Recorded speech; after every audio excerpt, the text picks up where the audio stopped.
Hello and welcome to Pravada Aging. I'm going to go through a series of videos talking about the various aging processes of a cigar that a cigar goes through. It's really important for us to understand how cigars age.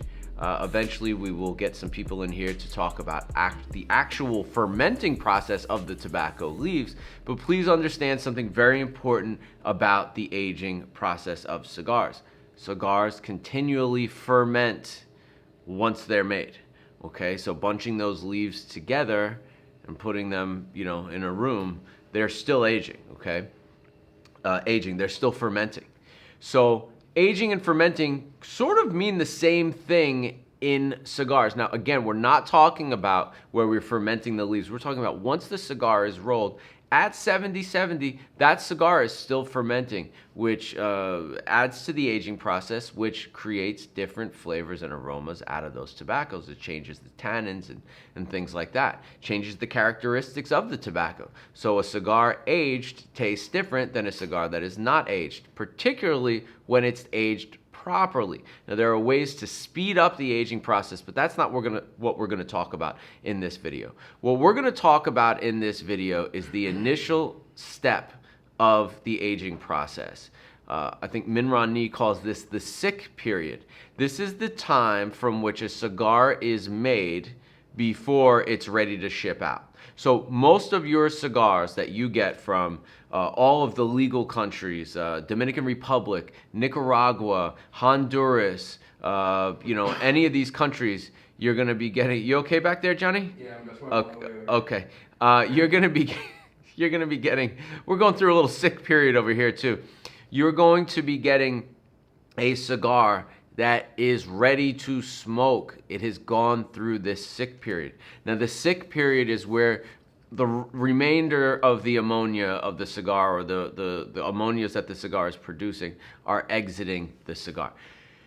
Cuba, it has been very well documented that Cuba does not do this. Cuba has such a demand for their tobacco that they are just boxing it and getting it out. In fact, Cuba doesn't even freeze their tobacco, which is something that most countries do before shipping out. So Cuban tobacco is prone to beetles.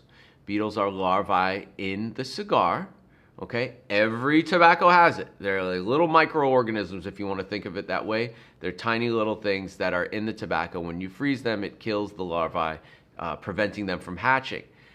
Even after freezing, sometimes if you leave a cigar in a good deal of humidity and a good deal of room temperature, beetles can hatch. And the way to get around that is to freeze those cigars. Okay, this isn't about beetles. This is about the first fermentation of a rolled cigar, the aging process. This is step one.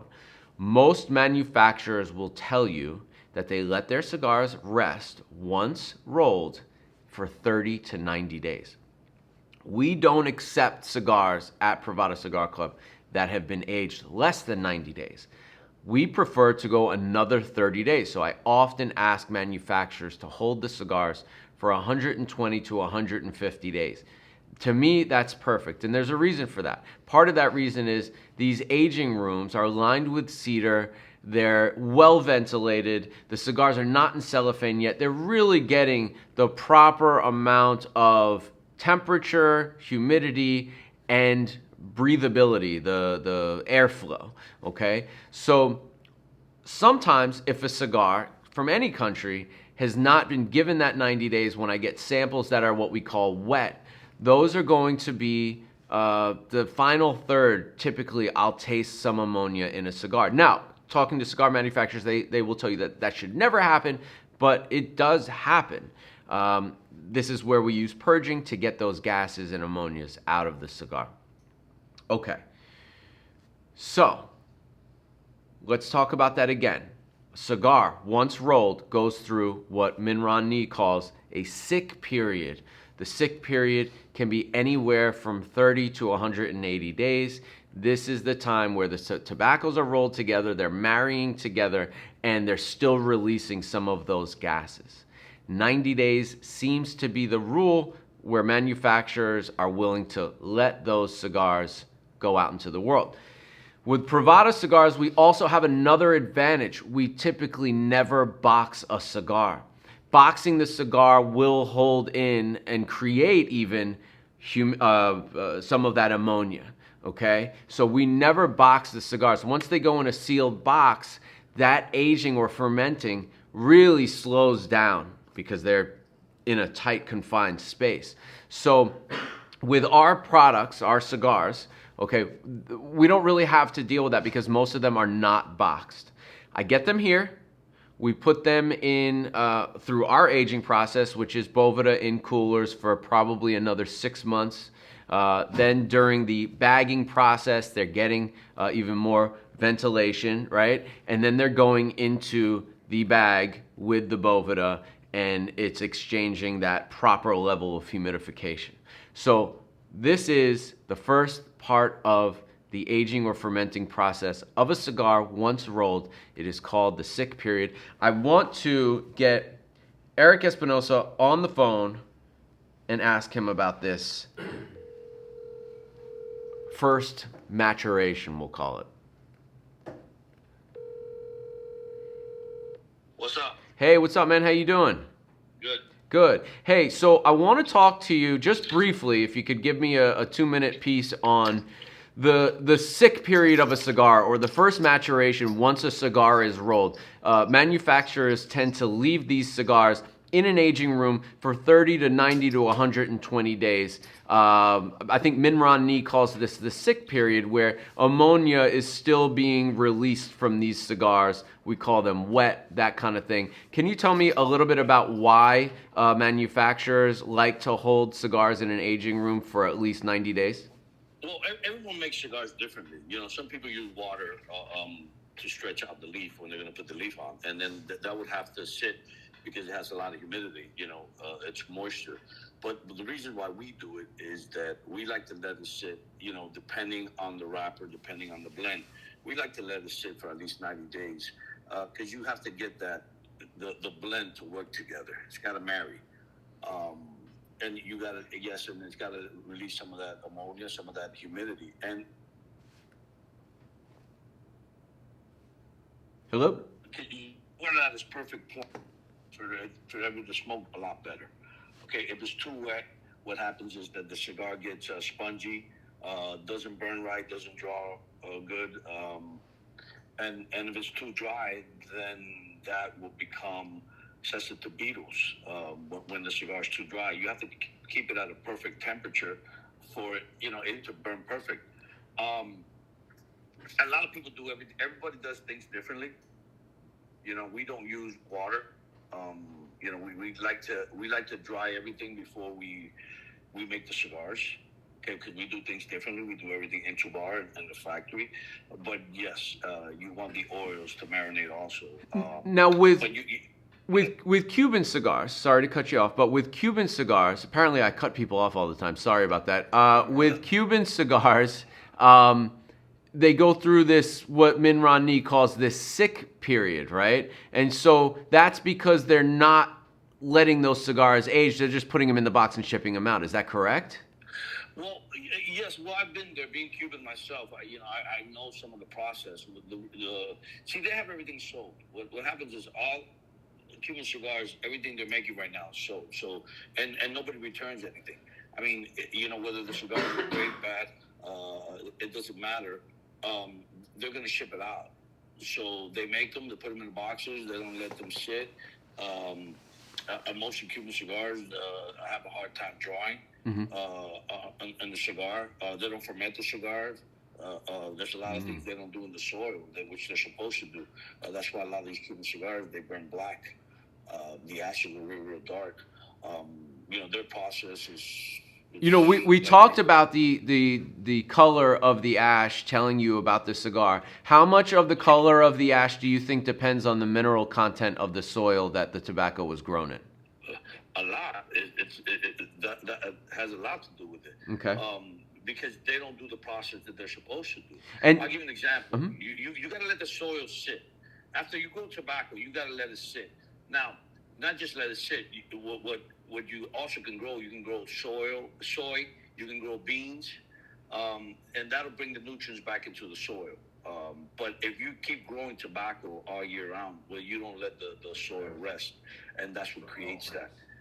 Um, the soil has to rest, and then And so you can't. this is why farmers grow different crops at different times of the year or different That's years. correct. You got to let the soil sit, and you got to give it the nutrients back. And how do you do that? You, like I said earlier, you either beans, soy. So are You you just telling me take that it. some tobacco farmers also sell soy and beans and stuff like that too? Absolutely, or they keep it for themselves to Wow. eat. Absolutely. Yeah, and Wow. just about. I will tell you a lot of people in Nicaragua do that. Not everybody, but yes, there's a lot of majority of people do that. Okay. Okay. They Uh, have to do things right. And a right. lot of people in Nicaragua do things right the right way. So that's what they have to do to maintain the soil. Okay. Also, we talked about ash. There's a theory on ash that what also affects the color of the ash is combustibility. That some of the darker ash is not completely combusting during the smoking process, which leads to a darker ash. Do you think any truth to that? That I don't know. I know most of it comes from the soil. Okay. Look, they don't have the proper equipment down in Cuba. Mm-hmm. I mean, they don't ferment. They don't irrigate the proper way. You know, there's things that you have to do for it to. That's why you see a lot of Nicaraguan cigars with that grayish white ash, and Cuba it's black. Okay. Now I will tell you one thing. You know, when you get a good Cuban cigar and it's done the proper way, it's phenomenal. Okay? Right. But how many hits you miss? I mean, you buy a box that costs you $500, and everybody's got the same story. Everyone says my brother's uncle's next door neighbor postman goes to Cuba all the time, and these are real. Yeah, okay. The number one place where they counterfeit Cuban cigars is in Cuba. Okay. When, like I said, when you get a good one. It's I mean, great. it's phenomenal. But Yeah. if you spend $500 in a box and two of them are good, well, you know, it costs you $250 a cigar. Right. I mean, you know. And so when someone gets a cigar home, a cigar in a box from your brand or other reputable brands, do they need to let those cigars age? And if so, how long? And yeah. Well, we do like 90 days because most of the companies, they freeze cigars. Okay, so by freezing it, you know, it'll kill all the larvae, you know, any bugs if there was any. Because we know that if we send a box out to a store or a factory and it's not done the right way, won't burn right or whatever, we'll get a call in 5 seconds. Cuba doesn't get that. Nobody from China is going to call Cuba and tell them, hey, this cigar, this box sucked, or Japan, or England, or wherever. Yeah, we yeah. have to do things perfect. If not, you know, the whole world's going to know about it. Okay, but you feel like most Nicaraguan cigars, at least coming from reputable factories, they're ready to smoke out of the box. I mean, I wouldn't tell you that everybody I know what we do, but there's a lot of great Nicaraguan cigars out there. So mostly everybody's doing the right thing, what they're supposed to be doing. If I get in the final third of cigars, particularly in test blends that people send me, in the final third, I'll start to taste an ammonia flavor. What does that come from? Well, all the nicotine, the tar that you absorb through the cigar is all in the top. Okay, that's what a cigar changes up there. It gets very bitter. Not every cigar, but there's nothing wrong with the cigar. But everything you've drawn. So the final part of the cigar, like the last inch and a half, 2 inches, that's what you get from it. Okay. If you ever turned off a cigar and then you light it the next day, it doesn't taste the same. Sure. You know? Sure. It's no different than that. Everything that's going through that cigar, it stays on top. Okay. So you're drawing. Think of a straw, and let's say you're drinking soda or whatever, and then you know, you put your finger on it, and half of that's up there. It stays up there. Got it. That's no different than there. Everything stays up there. If I owned my own cigar factory that manufactured cigars, one of the things that I would look to do, and you can tell me if people practice this or not, or if you think it would help the cigar smoking experience or not, is I wouldn't cap a cigar until my 90 days are up. And the reason for that is, as a cigar ages, you know, that first third, you know, the first half of the cigar really ages a lot faster than the bottom of the cigar, which has been capped. And it makes sense because it doesn't have a lot of ventilation. Any thoughts on that? The humidity, yes, the humidity goes to the bottom of the cigar. Did So you on the top, you still have the humidity. It's got to work its way down. have you ever thought about doing that, making a cigar without a cap on it until the very end? Is there any benefit? I mean that would definitely it will speed up the process, but I mean to take that to the humidor to you know to the sitting area where they sit, and then bringing it back to the tables, you know, it's more of a pain in the butt than you know, they're not doing it that way. I mean, look, that way, I've never even thought of that, but it definitely, you know, on the top where the cap is, it definitely is more humidity because it's got no place to leave. Do you make any cigars that don't have a cap on them? No. Okay. Okay, very interesting. I make pointy cigars, torpedoes, preferidos. Right. No, but I mean like unclosed. And another thing that I want to tell your listeners is that like when they smoke a preferido, a lot of people, when they cut the preferido and they're going to smoke it, you know, the proper way of smoking a preferido, you got to cut both ends, because what happens is too small on the bottom, and it looks like it's got the size of a little pencil. Yeah. And what happens is it's not going to drop properly, so you got to cut both ends for it to you know, for it to open up. Okay, so you cut on a preferido, which is a football shape kind of thing, like a pig. You would cut both the foot and the cap. Absolutely. Yeah, you know what? Because my least favorite part about the pig Vitola in particular is getting it lit. It's just a nightmare. Yeah, cut both ends, and then you'll be okay. Nice. Hey, Eric, I really want to thank you and show my gratitude for you always making yourself available to the Pravada members. We appreciate the education, and I look forward to many more Espinosa cigars in the club. I'm not only a Pravada client. I'm not only a like that. I'm also a member. I love it. What was the commercial there? Yeah, I'm not a client. I'm not only a client. I'm the player president. That was Biggie. But yeah, hair club for men. Okay, man. Thank you, brother. I appreciate you. You got it. Bye. All right, so there you have it first. That is the first part of the aging or fermenting process of a cigar once rolled. So we will continue this series in other videos. Thank you so much for watching, and #WeArePravada. Peace.